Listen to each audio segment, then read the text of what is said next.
Hello दोस्तों, मैं Sudha Singh ideal institute में आप सभी का बहुत बहुत स्वागत करती हूँ। दोस्तों, आज हम सभी लोग हिंदी वर्णमाला के अंतर्गत अल्प प्राण, महाप्राण, अघोष और सघोष पढ़ेंगे। तो आइए शुरू करते हैं।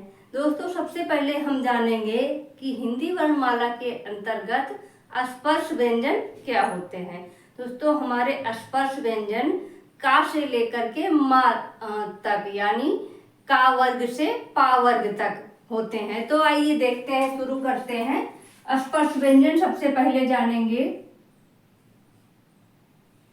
हमारे स्पर्श व्यंजन कौन कौन से हैं। तो हमारे स्पर्श व्यंजन का वर्ग का, खा, गा, घा, अंगा। चा वर्ग चा, छा, जा, झा, इया। उसके बाद टा वर्ग टा, ठा, डा, ढा, अड़ा। उसके बाद ता वर्ग ता, था, दा, धा, ना। के बाद पा वर्ग पा, फा, बा, भा, मा। दोस्तों, ये हमारे स्पर्श व्यंजन है, यानी का वर्ग, चा वर्ग, टा वर्ग, ता वर्ग और पा वर्ग। ये हमारे सारे स्पर्श व्यंजन हैं। इसमें टोटल 25 वर्ण आएंगे। तो इसका हम क्रम लिख लेंगे। ऊपर सबसे पहले अल्प प्राण और महाप्राण, अघोष और सघोष को पढ़ने के लिए स्पर्श व्यंजन का हम लोग क्रम लिख लेंगे, यानी कि 1, 2, 3, 4, 5। इसका हमने क्रम लिख लिया। और दोस्तों, हम लोग जानेंगे कि द्विगुण या उच्छिप्त या फिर गौड़ व्यंजन क्या है, जो कि आगे चलकर हम अल्प प्राण, महाप्राण, अघोष और सघोष में पढ़ेंगे। दोस्तों, जो है द्विगुण या उच्छिप्त व्यंजन हमारे 2 हैं। कौन कौन से? डा और ढा। इनको द्विगुण या उच्छिप्त व्यंजन कहते हैं या गौड़ व्यंजन कहेंगे।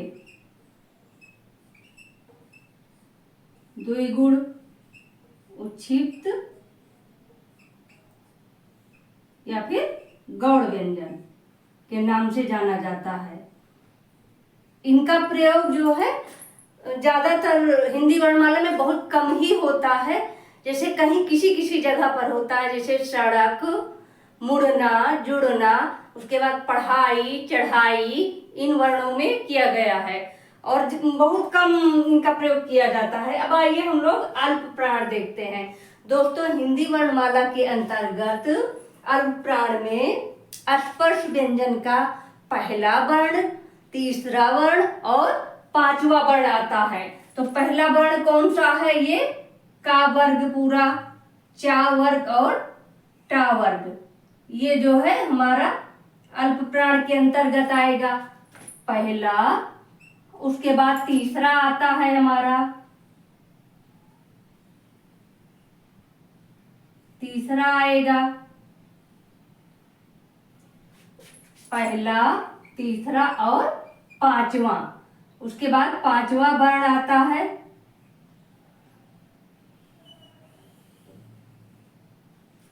ये 5वां, पहला, तीसरा, 5वां। 135 लिखने का हमारा मतलब ये है कि हिंदी वर्णमाला में पहला वर्ण, तीसरा वर्ण और 5वां वर्ण ये हमारा अल्प प्राण के अंतर्गत आता है। अल्प प्राण का मतलब होता है जिन वर्णों के उच्चारण में हमारे मुख से कम वायु निकले, कम वायु निकले, वो हमारा अल्प प्राण कहलाता है। और महाप्राण में हम जिन वर्णों के उच्चारण करने में हमारे मुख से ज्यादा वायु निकले, वो महाप्राण के अंतर्गत आता है। तो महाप्राण में हमारा कौन सा बचता है? दूसरा और चौथा वर्ण, दूसरा और चौथा वर्ण। यहाँ पे पहला और तीसरा वर्ण जो है स्पर्श व्यंजन का पहला और तीसरा वर्ण अल्प प्राण के अंतर्गत आ गया। और दूसरा और चौथा वर्ण महाप्राण के अंतर्गत आ गया। और अल्प प्राण में और क्या क्या आता है दोस्तों, हम लोग देखेंगे। आइए, अल्प प्राण में हमारा और आएगा अंतस्थ व्यंजन। कौन कौन से अंतस्थ व्यंजन, या, रा, ला, वा प्लस अंतस्थ व्यंजन। अंतस्थ व्यंजन आएंगे हमारे। तो 135 यानी कि इसमें का पहले का वर्ग का, चा वर्ग का, टा वर्ग, ता वर्ग, पा वर्ग, ये 5 वर्ण हो गए। इसमें के 5 वर्ग, इसमें के 5 वर्ण, टोटल हो गए 5 दूनी 10, 5 3 15, यानी कि 15 वर्ण ये हो गए। 15 प्लस अंतस्थ में या, रा, ला, वा, ये 4 वर्ण हो गए। अल्प प्राण के अंतर्गत हमारे 15 वर्ण ये प्लस या, रा, ला, वा, ये आ गए। और क्या आएगा, और हमारा द्विगुण या उच्छिष्ट व्यंजन का पहला वर्ण आएगा। कौन सा, डा प्लस डा।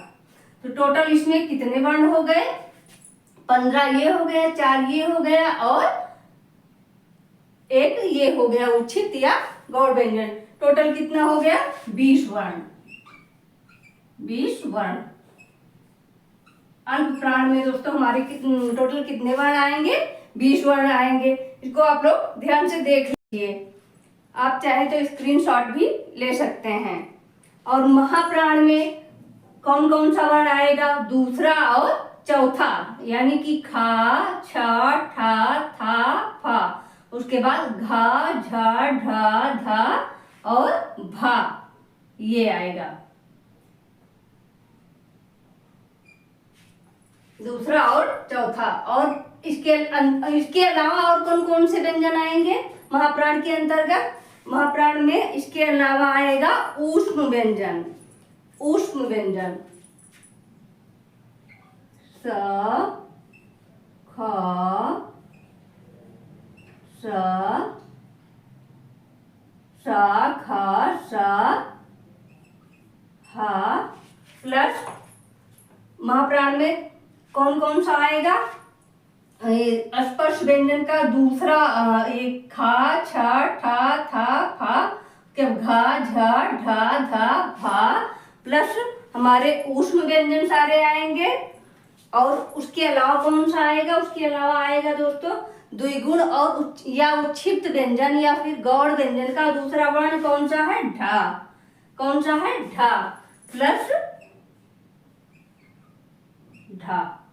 तो टोटल ये कितना हो गया, ये दूसरी लाइन का इसमें 5 वर्ण हो गया, चौथी लाइन का इसमें 5 वर्ण हो गया, यानी कि 10 वर्ण हो गया प्लस 4 ये ऊष्म हो गए 14 और ढा 15 बराबर महाप्राण में 15 वर्ण हो गए। 15 वर्ण टोटल कितने वर्ण आएंगे महाप्राण के अंतर्गत, 15 वर्ण आएंगे।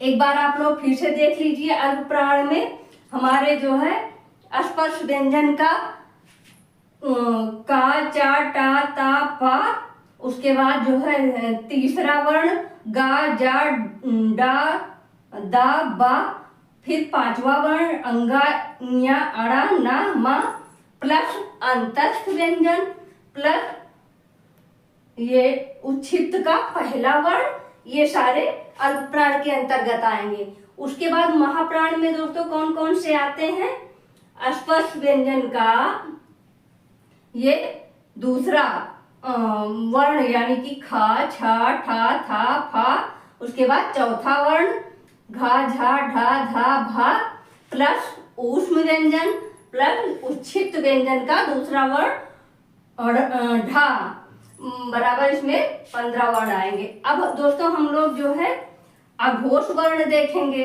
अब अघोष वर्ण और घोष या सघोष वर्ण क्या होता है इसके बारे में जानेंगे। तो दोस्तों अघोष वर्ण जो है जिन ध्वनियों के उच्चारण में स्वर तंत्रियों में कंपन ना हो, यानी कि जिन जो है वर्णों का उच्चारण करते समय हमारे स्वर तंत्रियों में कंपन नहीं होता है वो अघोष के अंतर्गत आते हैं, और जिनके उच्चारण में स्वर तंत्रियों में कंपन होता है वो घोष या सघोष के अंतर्गत आते हैं। अब इसमें जो है इसके अंतर्गत कौन कौन से वर्ण हैं आइए देखते हैं। अघोष में हमारे कौन कौन से वर्ण आएंगे दोस्तों, जो है इसमें अघोष के अंतर्गत स्पर्श व्यंजन का पहला वर्ण और दूसरा वर्ण, यानी कि जैसे महाप्राण में पहले हमने सबसे पहले 24 लिखा था, दूसरा और चौथा, इसका आधा कर लेंगे हम, इसका आधा कर लेंगे तो क्या होगा 12, यानी कि पहला वर्ण और दूसरा वर्ण अघोष के अंतर्गत पहला वर्ण आएगा और दूसरा वर्ण, इसको मान लीजिए हम 12 एक प्रकार से लिख दें, यानी कि पहला वर्ण आ रहा है और दूसरा वर्ण अघोष के अंतर्गत स्पर्श व्यंजन का पहला वर्ण और दूसरा वर्ण आ रहा है। और क्या आएगा दोस्तों इसमें अघोष के अंतर्गत जो है, और हमारा कौन कौन सा आएगा, ऊष्म व्यंजन का तीनों सा आएगा। क्या आएगा ऊष्म व्यंजन का तीनों सा, सा खा सा खा सा, ऊष्म व्यंजन का तीनों सा आ रहा है। ये टोटल कितना हो गया, यानी कि इसमें का 5 इसमें का 5 10, और ये तीनों सा बराबर 13 वर्ण, 13 वर्ण बराबर टोटल इसमें कितना आ गया दोस्तों, इसमें 13 वर्ण आ गया।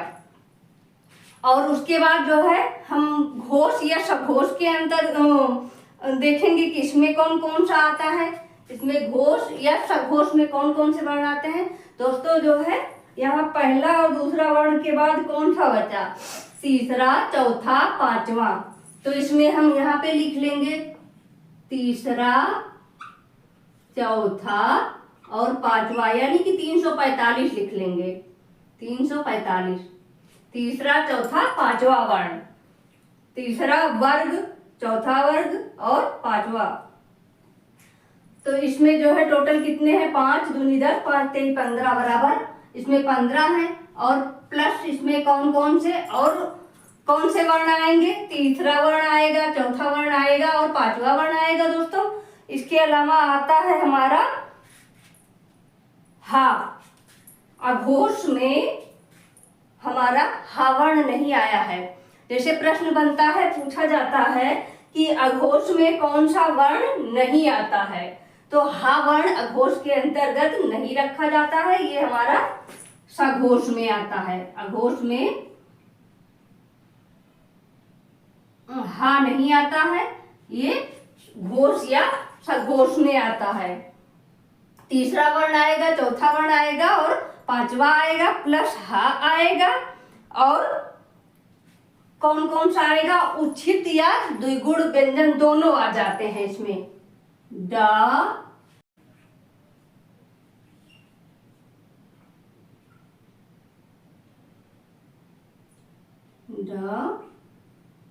ढा, और प्लस सभी दोस्तों, प्लस सारे स्वर इसमें आते हैं, प्लस सभी स्वर घोष या सघोष के अंतर्गत तीसरा वर्ण इसमें का, यानी गा जा डा दा बा, चौथा वर्ण आएगा घा झा ढा धा भा, उसके बाद पांचवा अंगा इया अड़ा ना म, प्लस हा आएगा क्योंकि अघोष में हा नहीं आता है, प्लस द्विगुण या उच्छित व्यंजन दोनों आएंगे, डा और ढा, प्लस सारे स्वर आते हैं। आप लोग इसको एक बार ध्यान से देख लीजिए, घोष के अंतर्गत कौन कौन सा आ रहा है और आघोष के अंतर्गत कौन कौन से वर्ण आ रहे हैं। तो